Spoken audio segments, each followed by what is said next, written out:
Bonjour.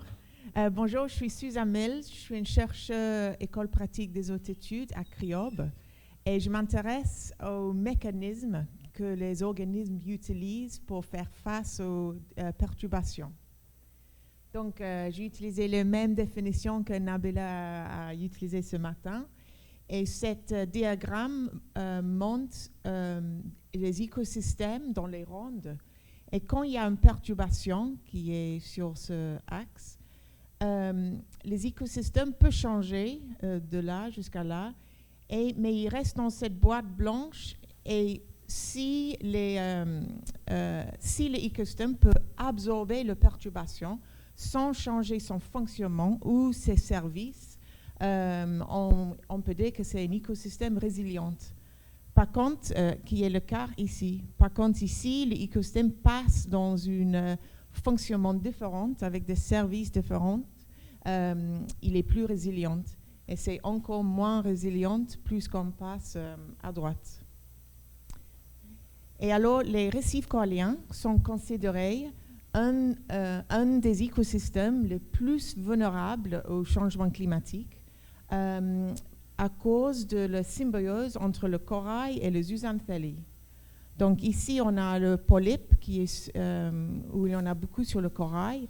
Et dans des couches de tissu, on trouve dans une des couches le zooxanthellae, l'algue, qui s'appelle le Symbiodinium. Et c'est lui qui est c'est très sensible à la température. En fait, il produit, quand la température augmente, il produit plus de toxines, plus de produits qui sont toxiques pour le corail. Donc le corail expulse le Symbiodinium avec l'augmentation de température et le corail devient blanche. Quand la température diminue, le corail peut récupérer le Symbiodinium et reprendre son couleur. Donc, il a la capacité de récupérer après une période de forte température. Mais les Symbiodinium ne sont pas seulement dans le corail, mais aussi dans des autres espèces d'un récif, comme les anémones, les bénitiers, les nudibranches et des autres. Bien sûr, les corails sont des espèces clés pour les récifs. Ils construisent le récif et c'est les clés, les espèces fondatrices pour la plupart des communautés récifales. Les anémones sont des refuges ou des habitats pour l'alimentation pour plusieurs espèces de poissons et crustacés, comme les crevettes qui nettoient les poissons, qui donnent un service très important. Et le statut de l'écosystème de la récif corallien est normalement mesuré par le couvrement corallien ou la diversité des espèces de corail. Mais aujourd'hui, je vais plutôt mesurer l'écosystème en utilisant le poisson emblématique des récifs coralliens, le poisson clown, qui est en symbiose avec les anémones. Et je vais déterminer son vulnérabilité aux perturbations et je vais voir si le réponse de stress qui est utilisé par tous les vertébrés est un mécanisme qui est utilisé par les poissons pour faire face aux perturbations. Donc, le poisson clown, Amphiprion chrysopterus, son dispersion larvaire, il est étudié à CRIOB depuis 2005. Et dans mon équipe, les histoires de traits de vie sont étudiées depuis 2010.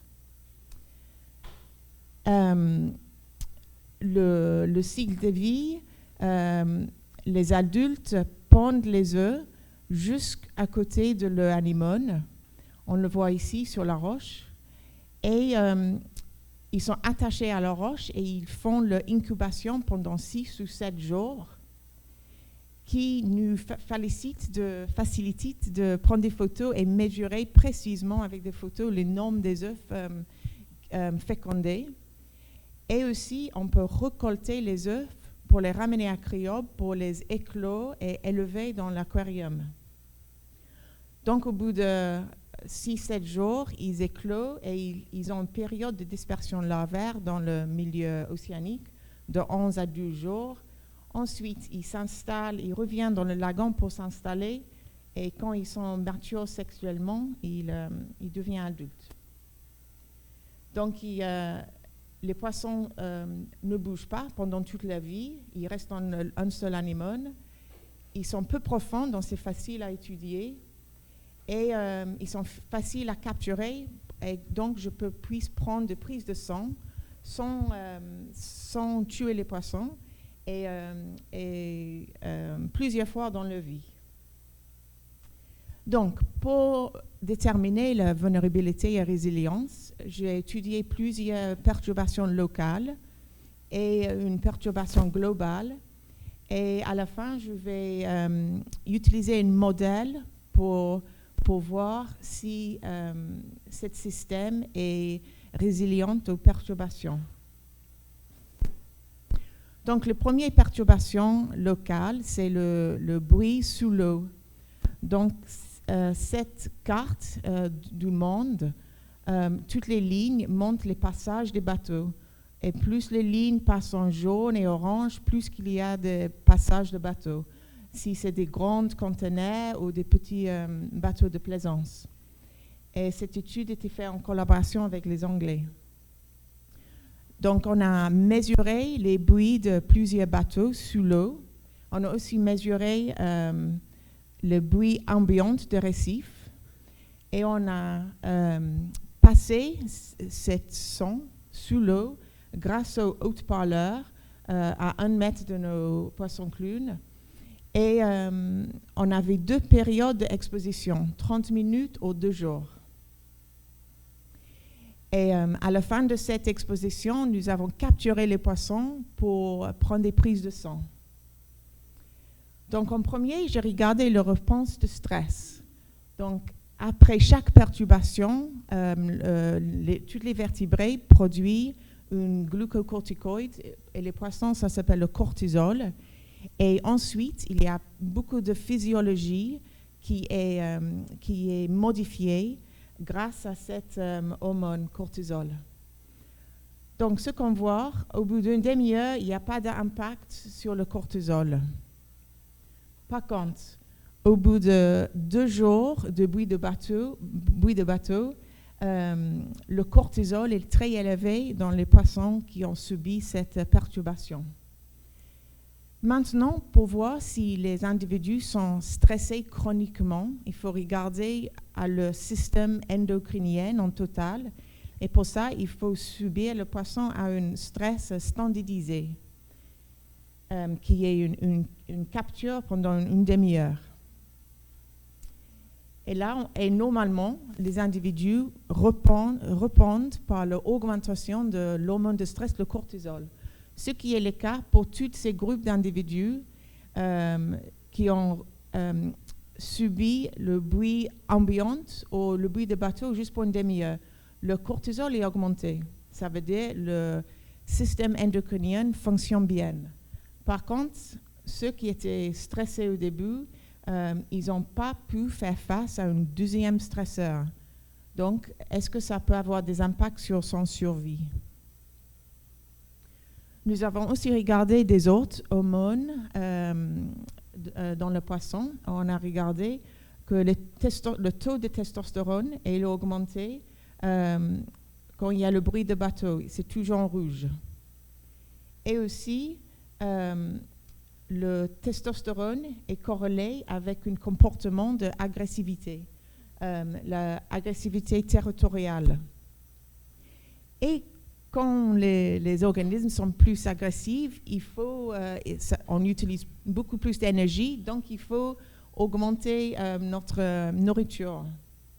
Par contre, un autre comportement, on a regardé, c'était le mouvement.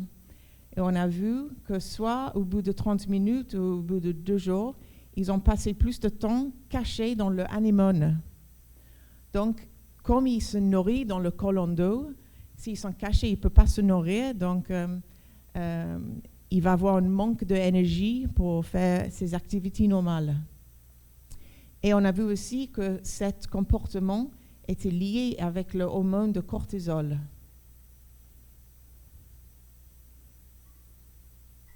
Donc, pour résumer, pour une perturbation locale comme le bruit de bateau, le réponse au stress, qui est chez tous les vertébrés, c'est déclenché, ça modifie le comportement, ça modifie ça modifie les hormones de reproduction, peut-être ça impacte le réponse de stress,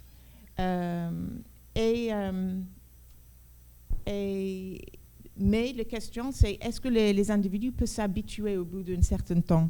Parce que le durée était que 2 jours. Donc, en espérant que oui. Notre deuxième... oui, je savais il manquait quelque chose. Donc, on a aussi regardé l'impact du bruit de bateau sur les télomères. Donc, les télomères sont les bouts des chromosomes. Et à chaque fois qu'il y a une réplication, ça diminue en taille.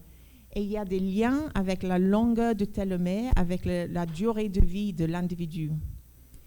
Et donc, on a regardé la longueur du télomère avant et après 1 mois d'exposition de bruit de bateau tous les jours. Et on a vu que la longueur du télomère diminue plus après le bruit de bateau. Donc, est-ce qu'il y a un impact sur la durée de vie, la longévité? Donc, ça, c'était le résumé ici. Pardon. Une deuxième perturbation locale, ce qu'on a regardé, c'est la qualité de l'habitat. Pour les poissons clowns, c'est les anémones, les nombres des anémones ou le air de surface. Et suite à une cyclone ou une période de blanchissement, on peut avoir la mortalité des anémones. Donc, la taille de l'habitat diminue. Donc, ça fait partie d'un chapitre du thèse de Daphne Cortez. Et donc, on a mesuré les hormones de stress, les hormones de reproduction et la fécondité aussi. Et les individus étaient stressés et les hormones de reproduction étaient plus bas quand l'habitat a diminué en taille. Mais on a aussi pris les œufs pour éclore à Criobe et on a mesuré la capacité natatoire dans un système où il y a un moteur qui tourne. Et donc, les larves de 1 jour doivent nager contre cette courant. Et c'est pour imiter la situation naturelle dans le lagon quand il éclot et il doit nager contre le courant.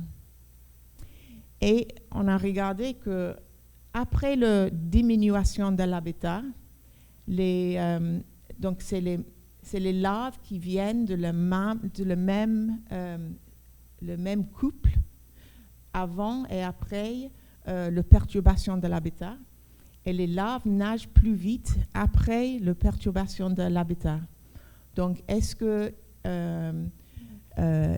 les parents, le mère, mettent des hormones différentes ou différentes énergies dans les larves pour que les larves dispersent au meilleur habitat? Donc, pour la perturbation de changement de l'habitat, encore une fois, la réponse de stress était déclenchée. Ça a changé la capacité natatoire des larves, les hormones de reproduction et la reproduction. Si on regarde maintenant une perturbation globale, le changement climatique, en 2016, il y avait une grande blanchissement global, aussi bien à Montréal. Et nous avons fait du monitoring de 40 poissons clowns et les anémones pendant 16 mois, avant, pendant et après le blanchissement. Et la moitié de nos anémones sont blanchis et l'autre moitié non. Et donc, si on regarde l'impact sur les hormones de poissons clowns, ici, c'est la période avant. Ici, c'est pendant la période de blanchissement. Et en rouge, c'est les individus qui étaient dans les animaux qui ont blanchi. Et ici, c'est l'hormone de cortisol. Et on voit que chez les femelles et aussi les mâles, le taux de cortisol est augmenté si les poissons sont dans les animaux blanchis. Si on regarde les hormones de reproduction des mâles, le 11-kétotestostérone, ça diminue si les poissons sont dans les animaux blanchis. Pour regarder les hormones reproductives des femelles, le estradiol, on voit que le estradiol diminue quand les poissons sont dans les animaux blanchis. Et donc, ce n'est pas surprenant que le fecundity lui-même, pendant cette période de blanchissement, il a diminué aussi. En fait, pendant la période de 5 mois, il a baissé par 73%. Par contre, quand le réchauffement est passé, les animaux ont pu régénérer le symbiodinium, la couleur, et la fécondité des poissons clowns a récupéré comme avant. Nous avons aussi regardé la consommation d'oxygène des juvéniles dans des animaux blanchis et pas blanchis. Et dans les animaux blanchis, ils consomment plus d'oxygène. Ça veut dire que le taux de métabolisme est augmenté. Donc, quand les animaux sont subis des stress, soit ils ne blanchissent pas et ils survivent, soit ils blanchissent et ils récupèrent, soit il y a un très peu de mortalité et ça impacte les autres organismes. Pour les poissons clowns, la réponse à stress est déclenchée. Il a des impacts sur le comportement, la capacité natatoire, la reproduction, le métabolisme, potentiellement la survie et la longévité. Donc, on veut mettre toutes ces données dans un modèle et pour ça, il faut connaître les stades de vie. Donc, les stades de vie, il y a une hiérarchie de dominance. On commence dans l'animal comme un juvénile. On devient un mâle non reproducteur. Et ensuite, il y a 2 reproducteurs et le plus grand, c'est la femelle. Quand elle meurt, le mâle devient femelle et le plus grand non reproducteur devient le mâle. Et donc, on a mis tout ça dans une Stage Structured Matrix Model et qui est pour but pour déterminer les dynamiques de population à l'échelle d'une île, à l'échelle de Moorea. Donc, chacun de ces boîtes représente le juvénile, le mâle non reproducteur, les mâles reproducteurs et les femelles. Et chaque ligne, c'est la probabilité qu'un poisson survit à la prochaine étape. Donc ensuite, quand on a fait ce modèle, on a fait un individual-based model pour déterminer leur résilience aux perturbations. Quand ici, on a l'impact sur la fecundity, ici, on a la probabilité d'une perturbation, et ici, on a la probabilité que la population devient extincte. Quand la perturbation impacte que la fécondité, il y a très peu d'impact sur la population. Quand il impacte la fécondité plus la survie, il a une plus grande, mais toujours très faible impact sur la population. Et seulement quand il y a des perturbations extrêmes et régulières, qu'il y a des impacts forts sur la survie, que ça impacte la population. Mais ça reste pas fatal. Donc, conclusion, pour revenir à cette première graphique, les poissons clowns de Moorea sont dans cette première boîte, qu'ils sont résilients. Il y a des perturbations, mais grâce à le système de stress, où certains traits sont modifiés, comme ici, les poissons clowns passent à un nouvel état, mais qui est toujours qui fonctionne comme avant. Donc, c'est résilient. Et nos résultats sont confirmés avec les modélisations aussi. Donc, selon les conditions actuelles, la population est résiliente à Moorea. Merci à tous les collaborateurs.